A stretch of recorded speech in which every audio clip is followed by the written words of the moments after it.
بسم اللہ الرحمن الرحیم۔ دنیا ظالم اور دھوکے باز ہے۔ کیا آپ بھی اپنے آس پاس بدتمیز اور خود غرض لوگوں کو فیس کر رہے ہیں؟ تو یہ ویڈیو آپ ہی کے لیے ہے۔ دنیا میں اچھے اور برے ہر طرح کے لوگ ہوتے ہیں، اور اسلام نے ہمیں یہ سکھایا ہے کہ ہم دھوکے باز، بدتمیز، کم ظرف، ظالم اور خود غرض لوگوں سے کیسے بچ سکتے ہیں۔ حضرت علی رضی اللہ تعالیٰ عنہ، نبی کریم صلی اللہ علیہ وسلم اور دیگر صحابہ کرام رضی اللہ تعالیٰ عنہ اور انبیاء علیہ السلام کے فرامین میں ایسی نصیحتیں موجود ہیں جو ہماری زندگی میں رہنمائی فراہم کر سکتی ہیں۔ آئیے جانتے ہیں احادیث کی روشنی میں۔ نبی کریم صلی اللہ علیہ وآلہ وسلم نے فرمایا، اگر کوئی شخص آپ کو ایک بار دھوکہ دے تو اس سے محتاط ہو جائیں اور دوبارہ اسی غلطی کا شکار نہ ہوں، کیونکہ صحیح بخاری کی حدیث ہے، مومن ایک ہی سوراخ سے دو بار نہیں ڈسا جاتا۔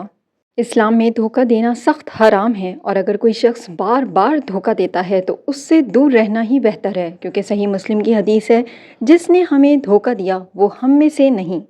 اگر کوئی بدتمیز یا کمظرف شخص بحث کر رہا ہو تو خاموشی اختیار کرنا بہتر ہے، کیونکہ جھگڑا بڑھانے سے صرف نقصان ہوگا۔ صحیح بخاری کی حدیث ہے، جو شخص اللہ اور قیامت کے دن پر ایمان رکھتا ہے اسے چاہیے کہ اچھی بات کہے یا خاموش رہے۔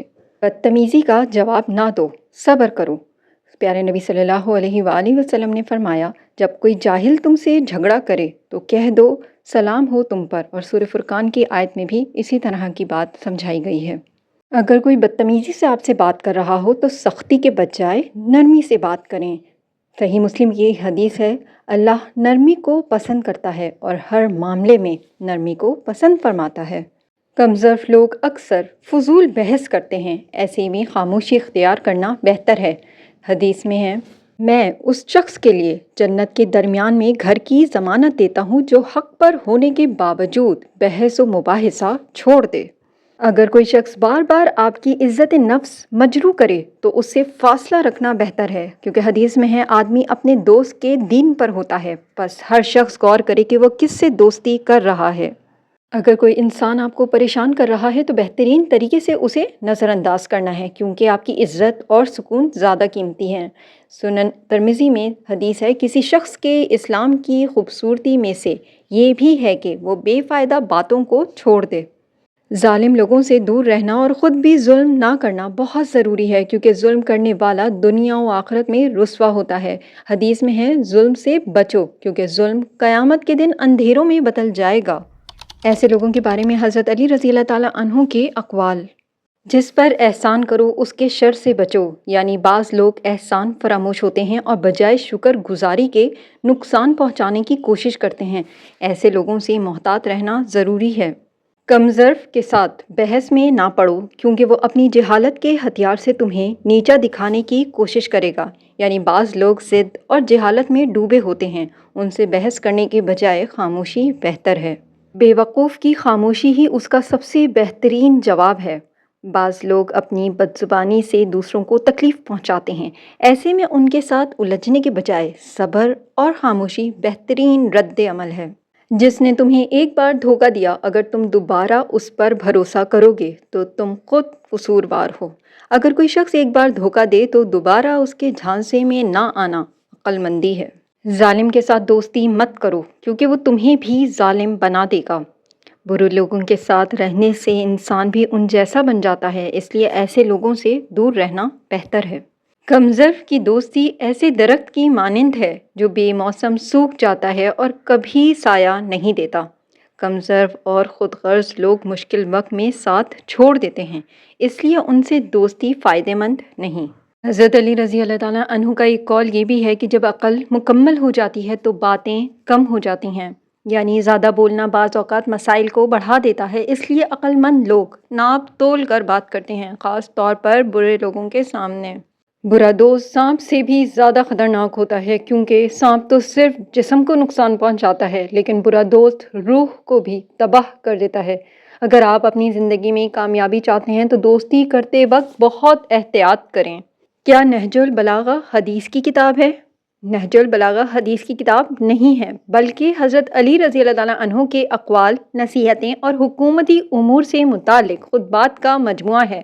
البتہ اس میں کئی ایسی باتیں ملتی ہیں جو نبی کریم صلی اللہ علیہ وآلہ وسلم کی تعلیمات سے مطابقت رکھتی ہیں۔ اسی موضوع پر اب جانتے ہیں صحابہ کرام رضی اللہ تعالیٰ عنہ اور دیگر انبیاء کے اقوال۔ حضرت عمر بن خطاب رضی اللہ تعالیٰ عنہ نے فرمایا، جب تم کسی بدتمیز اور جاہل کے ساتھ بحث کرو گے تو وہ تمہیں اپنے لیول پر لے آئے گا اور اپنی جہالت سے ہرا دے گا، اس لیے بہترین طریقہ خاموشی ہے۔ قرآن میں اللہ تعالیٰ فرماتے ہیں، سورہ یوسف کی آیت 90 کا ترجمہ، بے شک جو صبر اور تقوی اختیار کرے اللہ اس کا اجر ضائع نہیں کرتا۔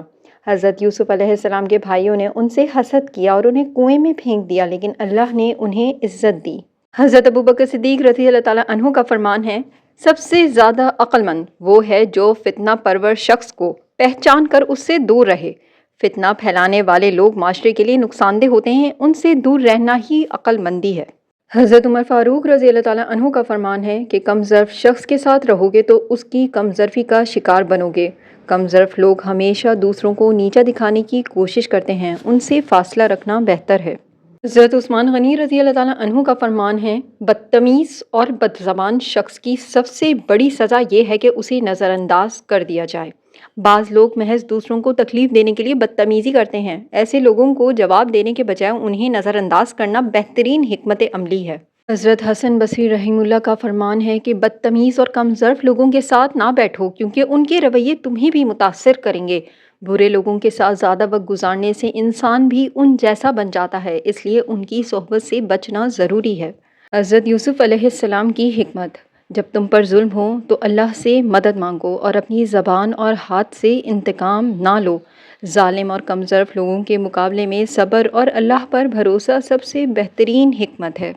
حضرت عیسیٰ علیہ السلام کا قول ہے کہ اگر کوئی تمہارے ساتھ برا سلوک کرے تو تم بدلے میں اچھا سلوک کرو، تاکہ برائی کا سلسلہ یہیں رک جائے۔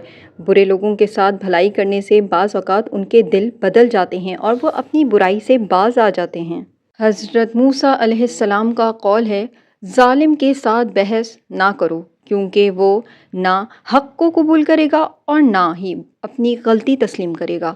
بعض لوگ حق بات سننے کے لیے تیار نہیں ہوتے، ان کے ساتھ بحث کرنے کا کوئی فائدہ نہیں۔ آئیے آخر میں پوری ویڈیو کا خلاصہ جان لیتے ہیں۔ بدتمیز اور کم ظرف لوگوں کے ساتھ زیادہ تعلق نہ رکھیں، کیونکہ وہ آپ کو بھی نقصان پہنچا سکتے ہیں۔ اگر کوئی شخص دھوکہ دے چکا ہے تو دوبارہ اس پر بھروسہ نہ کریں۔ ظالم اور فتنہ پرور لوگوں سے دور رہیں، کیونکہ وہ ہمیشہ فساد پیدا کرتے ہیں۔ اگر ممکن ہو تو برے لوگوں کو اچھے اخلاق سے جواب دیں تاکہ وہ اپنی برائی سے باز آئیں۔ پریشان نہ ہوں، جو لوگ آپ کو تکلیف دیتے ہیں اللہ ان کا حساب لے گا۔ کم ظرف لوگوں سے بحث کرنے کے بجائے خاموشی اختیار کریں۔ اچھے لوگوں کے ساتھ رہیں اور برے لوگوں سے بچیں۔ ایک بار دھوکہ کھانے کے بعد دوبارہ ویسا موقع نہ دیں۔ دوسروں کے غلط رویے کے باوجود آپ اچھے اخلاق کا مظاہرہ کریں تاکہ آپ کی عزت برقرار رہے۔ جاہل اور بدتمیز لوگوں کے رویے پر غصہ نہ کریں، بلکہ انہیں نظر انداز کریں۔ اگر لوگ آپ کے ساتھ برا کرتے ہیں تو اللہ پر بھروسہ رکھیں، وہ بہترین بدلہ دینے والا ہے۔ دوسروں کی غلطیوں کو درگزر کریں، اس سے آپ کا دل صاف رہے گا اور سکون ملے گا۔ جلد بازی یا غصے میں رد عمل نہ دیں، بلکہ حکمت اور تحمل سے کام لیں۔ دوسروں کے برے رویے کے باوجود خود کو نرمی، خوش اخلاقی اور صبر کا عادی بنائیں۔ اچھے اخلاق کو برقرار رکھنا ہر مسلمان کے لیے ضروری ہے، چاہے لوگ ہمارے ساتھ برا ہی کیوں نہ کریں۔ قرآن و حدیث کی روشنی میں ہمیں صبر، درگزر، نرمی اور حکمت سے کام لینا چاہیے۔ جو لوگ اللہ کے لیے اچھے اخلاق اپناتے ہیں اللہ انہیں دنیا و آخرت میں کامیابی عطا فرماتا ہے۔ امید ہے یہ ویڈیو آپ کے لیے انفارمیٹیو رہی ہوگی۔ اگر ویڈیو پسند آئی ہے تو اسے لائک کیجیے، کامنٹ کیجیے اور دوسروں کے ساتھ شیئر کیجیے، کیونکہ صدقہ جاریہ ہے اچھی بات کو پھیلانا۔ چینل اگر ابھی تک سبسکرائب نہیں کیا ہے تو مزید ایسی ویڈیوز کے لیے چینل سبسکرائب کر دیں۔ جزاک اللہ۔